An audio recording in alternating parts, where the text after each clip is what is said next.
আপনি ভালো কন্টেন্ট করলেন, ভালোভাবে অ্যাড চালালেন, সবকিছু নিয়ম মেনেই করলেন, তারপরও কি রেজাল্ট আসছে না? আপনার সাথেও যদি এমন হয়ে থাকে তবে রমজান সেলস মাস্টারি ওয়ার্কশপের 8ম ক্লাসে আমরা আজকে এই বিষয়গুলোই বোঝার চেষ্টা করব।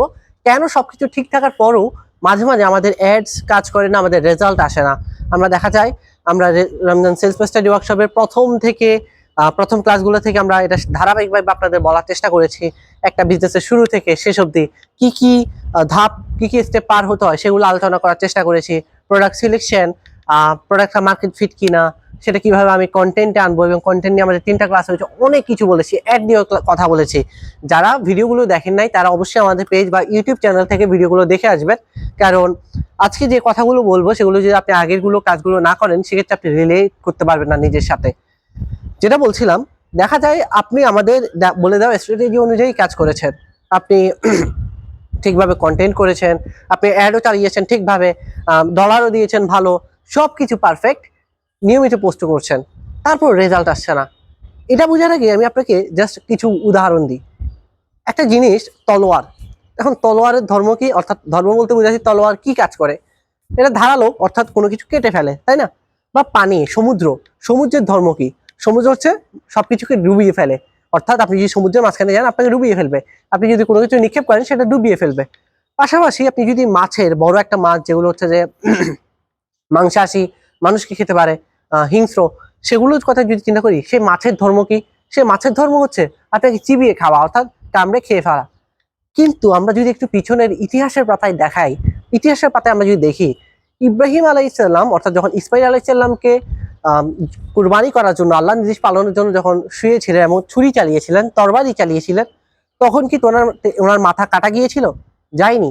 এরপর যদি আমি বলি যে সমুদ্রের কথা বলছিলাম, সমুদ্রের ধর্ম ডুবিয়ে ফেলা, কিন্তু মুসাকে ডুবাতে পারেনি আলাইহি ওয়াসাল্লাম। আগুনের ধর্ম মানুষকে পুড়িয়ে ফেলা, ইব্রাহিম আলাইসাল্লামকে পুরাতে পারে নাই। আবার যদি আমি বলি মাছের ধর্ম হচ্ছে যে চিবিয়ে বা কামড়ে খেয়ে ফেলা, ছিঁড়ে ফেলা, ছিন্ন বিচ্ছিন্ন করে ফেলা। ইউনুস আলাইসাল্লামকে কিছুই করে নাই, জীবন্ত গিলে ফেলেছে এবং পরবর্তীতে আবার বেরও করে দিয়েছে। আমার পয়েন্টটা, আমরা যে সারাক্ষণ আমরা যখন বিজনেস নিয়ে কথা বলি, মার্কেটিং নিয়ে কথা বলি, আমরা এমন একটা সিচুয়েশন চলে আসে, আমরা টুলস নির্ভর হয়ে যায় যে এই বাটনে আমি ক্লিক করলাম, অ্যাড রান হয়ে গেল, তার মানে আমার রেজাল্ট আসবে। অর্থাৎ আমরা ভরসাটা কোথায় করা উচিত সেটা না বুঝে আমরা অনেক বেশি টুলস নির্ভর হয়ে যাই। আর আপনি এখন বলবেন যে ভাই, এখানে আসছি বিজনেস শিখতে, আপনি ধর্মীয় কথাবার্তা কেন বলছেন? অবশ্যই কারণ আছে এখানে। আপনি যখন অতি বেশি টুলস নির্ভর হয়ে যাবেন, তখন দেখবেন যে আপনি অল্পতেই খুব হতাশ হয়ে যাচ্ছেন।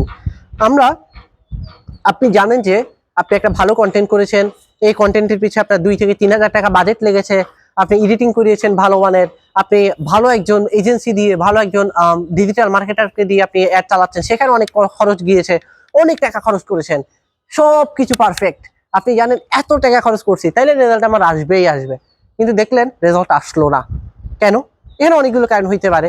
হয়তো মার্কেটের আপনার প্রোডাক্টটা হচ্ছে যে রেড ওশান প্রোডাক্ট, হয়তো মার্কেটে স্যাচুরেটেড, অনেকে একই প্রোডাক্ট বিক্রি করে, অনেকে আপনার চেয়ে কম দামে দেয়, আপনার অফারটা হয়তো ভালো হয়নি, বা অনেকে হয়তো বিভিন্ন কারণ হইতে পারে, আমি সেই বিষয়ে যাচ্ছি না, আমার পয়েন্ট ওইটাও না। আমি বলতে চাচ্ছি, ধরেন আপনার রেজাল্টটা আসলো না, তখন কিন্তু আপনাকে চারদিক থেকে ডিপ্রেশন ঘিরে ধরবে। আমি এত কষ্ট করলাম, সব কিছু পারফেক্ট করার চেষ্টা করলাম, তারপরেও আমার রেজাল্ট আসছে না, এটা কেন? এটা এরকম কেন হবে? আর যদি আপনি ভরসা করতেন, যেখানে ভরসা করা উচিত, অর্থাৎ আমি বলবো যে ঠিক আছে, আমি চেষ্টা করব, বাদ বাকি রেজাল্ট দেওয়ার মালিক, ফল দেওয়ার মালিক তো অবশ্যই একমাত্র আল্লাহ। আমরা তো রিজিকে বিশ্বাস করি, আমরা তো আল্লাহর উপর যারা মুসলিম আছি, আমরা তো বিশ্বাস করি রিজিক উপর থেকে আসে, আসমান থেকেই আসে। সরি, আমি একটু অসুস্থ, সেজন্য আমার কথা বলতে একটু সমস্যা হইতে পারে, এটা একটু বুঝে নেবেন। যেটা বলছিলাম, আমার ভরসার জায়গা যদি উপরে হতো, তখন কিন্তু আমি সহজে হতাশ হতাম না। ঠিক আছে, আমি একটা জায়গায় চেষ্টা করলাম, এটা না হইল আর কি, ঠিক আছে, আমি এবার অন্যভাবে চেষ্টা করি। আপনি দেখেন, আমরা যখন কোরআনে ইউসুফ আলাইহিস সালামের ঘটনাটা দেখি, তখন দেখা যায় যে আমি যদি বাহ্যিক দৃষ্টিতে দেখি, যে খুব ওনার সাথে খুব অন্যায় হচ্ছে, উনি খুব দুঃখে কষ্টে আছেন, ওনাকে ওনার ভাইয়েরা পছন্দ করতো না, ভাইয়েরা কুয়ায় ফেলে দিল, সেখান থেকে হচ্ছে যে ওনাকে দাস হিসেবে বিক্রি করে দেওয়া হলো। সারা জীবন ওটা একটা নির্দিষ্ট বয়স পর্যন্ত উনি দাস হিসেবেই ছিলেন। সেখানে হচ্ছে যে জুলেখা ওনাকে কুপ্রস্তাব দিল, সেখানে উনি ফেসে গেলেন মিথ্যা মামলায় কারাগারে গেলেন, জেল খাটলেন, কত স্ট্রাগল। উনি একটার পর একটা বিপদ আসছে। আমি যখন দুনিয়াবী দৃষ্টিতে দেখবো, আমি বলবো ওনার তো বিপদের পর বিপদ আসছে, ওনার তো কোনো ইয়ে নাই। কিন্তু এরপরে কি হলো, ওই যে এতগুলো কষ্টের মধ্যে দিয়ে গেলেন, এর রেজাল্টটা কিভাবে পেলেন? উনি হচ্ছে যে প্রথমত মিশরের অর্থমন্ত্রী, সম্ভবত বড় একটা মন্ত্রী হলেন, সেখানে শাসন ক্ষমতা পেলেন, ভাইদের কাছে গ্রহণযোগ্য হলেন, বাবার কাছে আবার মানে হারানো বাবাকে ফিরে পেলেন, পাশাপাশি জুলেখাকে স্ত্রী হিসেবে পেলেন, আরো অনেকগুলো আছে সেসব বিষয়ের। সবচেয়ে বড় অর্জন যেটা নবুয়ত পেলেন, যে আল্লাহর কাছে মনোনীত বান্দা, সেটা বাদ দিলাম, সেগুলো তো আছেই। আমার পয়েন্ট যেটা, আমার যদি ভরসার জায়গা শুধু টুলস হয়, আমি যদি শুধু বিশ্বাস করি ভালো একটা কন্টেন্ট বানাইছি এবার কাজ করবেই করবে, মানে না করার কোনো ওয়ে নাই। আমি অ্যাড চালাইছি ডিজিটাল মার্কেটার দিয়ে, প্রফেশনাল মার্কেটার দিয়ে, এজেন্সি দিয়ে, আমার অ্যাড এবার কাজ করবেই করবে, রেজাল্ট আসবেই আসবে, সেল আসবেই আসবে। তাইলে দেখবেন একটু এদিক সেদিক হলে আপনি খুব নড়বড়ে হয়ে যাবেন, আপনি ঠুস করে পড়ে যাবেন, একেবারে এই ছাদের দেখা যাচ্ছে না যদিও ক্যামেরাতে, ছাদের কর্নারের মতো, যে আমি ছাদের একেবারে কর্নারে দাঁড়ায় আছি, হালকা বাতাস আসলে আমি পড়ে যাব, বিষয়টা এমন। তো আজকের ভিডিওতে আসলে আপনাদের কাছে অনেকের কাছে বোরিং মনে হতে পারে, তবে আমার মনে হলো যে অনেকেই আছে বছরের পর বছর দিনের পর দিন কষ্ট করে যাচ্ছেন, নিয়মিত পোস্ট করে যাচ্ছেন, কিন্তু ভালো কিছু করতে পারছেন না, রেজাল্ট পাচ্ছেন না।